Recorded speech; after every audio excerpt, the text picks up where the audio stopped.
Hey guys, I'm back. Thank you so much for joining me.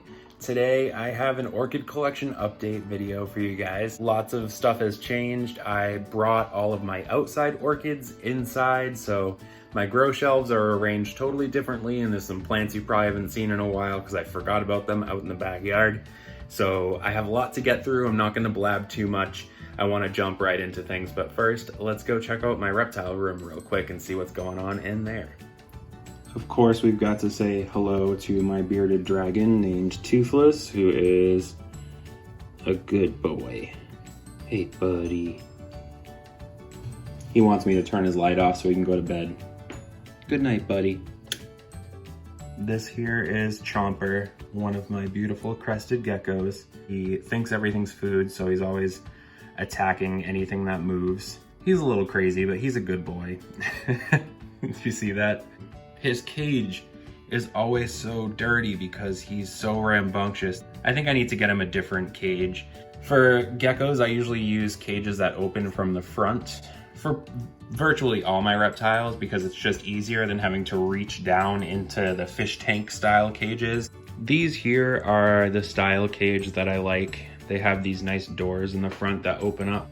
Clean them and do maintenance or whatever, and they look nice and sleek as well. Sorry, the lighting's really bad in here right now. It's nighttime. This is just a sneak peek. You will see more of these in the future.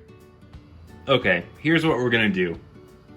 The bottom shelf of my grow space kind of has the most stuff to talk about.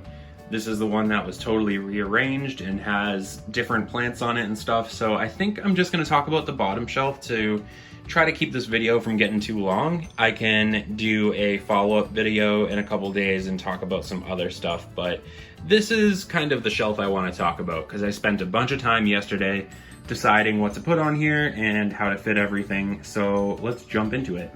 Most of these plants, or a lot of the big ones, were outside and starting to get cold and gross outside, so they came in. So I want to talk a little bit about how these guys did outside for me. This is a huge Cattleya purpurata, and I have not bloomed it in the entire time I've had it, but I can tell that it's getting there, and I repotted it recently. It's in bark, but I've been mixing a bit of leca in with my bark. I've been warming up to leca a little bit. I've used it in a few pots. That Vanda back there is exclusively in leca. I use kind of a semi-hydro setup for orchids that I just can't get to do very well. That Vanda, it grows, but it grows so slowly, and I just really wanted to see how it would do in semi-hydro. So one little variation I do on semi-hydro, instead of using a plastic thing or glass with like holes drilled in it, I just pot the orchid in clay or plastic or whatever with leca as the substrate, and I just use a dish underneath it with water in it. I know that's a very small variation. It's kind of the same thing, but it's a bit more like just growing an orchid in lava rock or leca, where the reservoir isn't like built into the pot per se. I just like that because I can just remove the cup, clean the water, I could just let it dry out for a couple days and have nothing in it. So it's basically the same thing as semi-hydro, but I feel like that little difference makes it so I feel like I have a bit more control over it, and I just find that I like it a little bit better. But here is my Cattleya purpurata. This leaf here, the video camera doesn't do it justice. It's so big. It has so many new growths. There's 5 altogether. There's 4 there, and then there's a smaller one kind of on the other side. But it's only ever made 2 growths for me at a time, and I'm really excited that this is doing so well. I think I'm gonna get flower spikes on those new ones there. This here is a super cool dendrobium. It's definitely got some antelope, like antenata in it.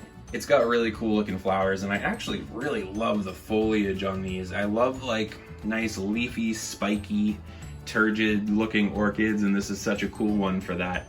So back there is that Vanda again. I know I talked about that a little bit already. It's like Rinco Stylus or something like that. the Colmary one. It's got these like nice deep purple flowers. I really love the way some of these Rhynchostylus vanda type orchids can look potted, and I was having a hard time keeping it hydrated, so I figured it might be a good candidate for that. I'll talk more about my thoughts on semi-hydro in a future video. I have a lot to say about that, and I think it would be an interesting topic for a video, so stay tuned for that. But back here is my Cattleya Mary Dodson. It's Cattleya schilleriana cross Brassavola nodosa. This thing always blooms for me. It does pretty well. This one's also in a similar setup with the lava rock. So the joys of growing orchids outside. This was kind of sad for me. This is my Dick Smith Paradise, and I sunburned the crap out of it. This was very weird. So I put this outside and I was pretty careful about it.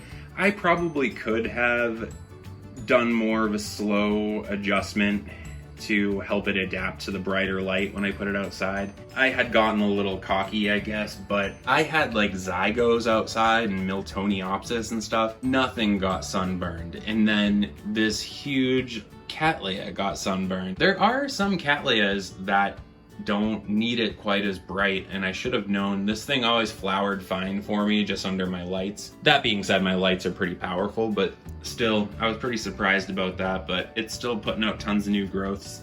And you might see that sad little stub back there that got knocked off somehow in the wind or something, so this poor thing took quite a beating. I have no doubt that it's going to be just fine. When old leaves get damaged on Cattleyas, it's really not a big deal. It has great roots. It'll do fine for me. Back here is Dendrobium Firewings, which really liked it outside. It's really nice and bushy. It's got tons of new growth on it. I still have to clean these plants up a little bit. There's some gross kind of spider webs and stuff. But you may also see that it is in spike. They're still pretty small. It's kind of hard to show. I don't know if you can see any of them, but I counted at least maybe 4 or 5 of them. They're just kind of very small still, and they're kind of hidden between the leaves, but you guys will definitely see more of that soon. This here is my Angraecum Lemford White Beauty. Wow, I'm really impressed with the picture quality on my new camera. This is so cool. I'm definitely gonna have a much better time making videos, and they're gonna look better, and I'm gonna have more fun doing it, so I'm excited. This is my Angraecum Lemford White Beauty, doing well. Hasn't flowered for me yet, but I love it so much, and I don't mind waiting. I can be patient because I know it's gonna be amazing when it does flower. Here's a few nice little phals. This is another one I put in semi-hydro recently. This is my Bellina alba, which has just never done particularly well for me. It's just very sluggish. It doesn't have any vigor whatsoever. I don't know why. I thought that maybe putting it in semi-hydro, where it had a more constant and regular supply of water, might be better for it because it doesn't have too many roots. We'll see how that one does for me. I have a feeling that it will like the semi-hydro. Phals tend to like that. This here is my Frag Incan Treasure. It's kind of a sad angle for it. It doesn't look that great, but it's doing fine. I'm waiting for a new growth to come out. It's got one down there, or is it on the other side? I forget. It's got a small little eye that's sort of waking up. Hasn't done too much for me. A couple more little phals here. This one's in spike. This is my Phal Tzu Chiang Balm, I think is the name. I haven't looked at the name in a while, and I don't think I have a tag on it, but it's in spike down there. Those are roots, but back there is a spike. This thing's really nice. I love the fragrance. It has these really nice fragrant flowers that smell like Sederia japonica to me, which is really great. There's a Nobly, a little no ID Nobly type that I got from like a grocery store. Canes are beginning to drop leaves. A lot of these are deciduous, but a lot of the very hybridized ones sometimes will keep their leaves. It's got some new growths here, which should hold onto their leaves, so it'll always have some nice growth on it. These tend to grow pretty well for me. This is a nice little Cattleya that's in sheath, and this thing bloomed so well for me. You can probably go back in one of my old videos. It's got these like yellow and red flared flowers that look really cool. But I wanted to keep this kind of short and not take up too much of you guys' time. Last but not least, I almost forgot to show this to you guys. This usually goes on my grow shelves, but the spike was getting kind of tall and I wanted to display it out in my living room because it's so damn beautiful. This is a no ID that I got from a grocery store, but I have since learned the ID. I'm 99.9% sure this is Dendrobium Blue Happiness. It's a pretty distinct color. I love how purple this is, and usually when you see purple orchids, it's more of like a pinkish purple. I love this because it's a very bluish colored purple. It's a very cool toned kind of lavender color. Really beautiful. Still got a few more buds to open, and I also love the foliage on these Denphals, the nice spiky turgid leaves. I've really come to love these dendrobiums. I realized there wasn't anything in bloom in this video, so I wanted to make sure I topped it off with this because I am so in love. You'll probably see more of it in the follow-up to this video where I show you guys my top shelves because there's lots of cool stuff going on up there too. I know I say this at the end of every video, but I have some cool stuff planned. I would love it if you would subscribe to my channel and stick around. I've been having a lot of fun making these videos and I don't plan on stopping anytime soon.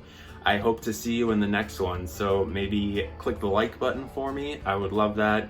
Hit subscribe, leave me a comment, do all that stuff. I really appreciate it. Thank you so much for watching and I'll see you guys soon.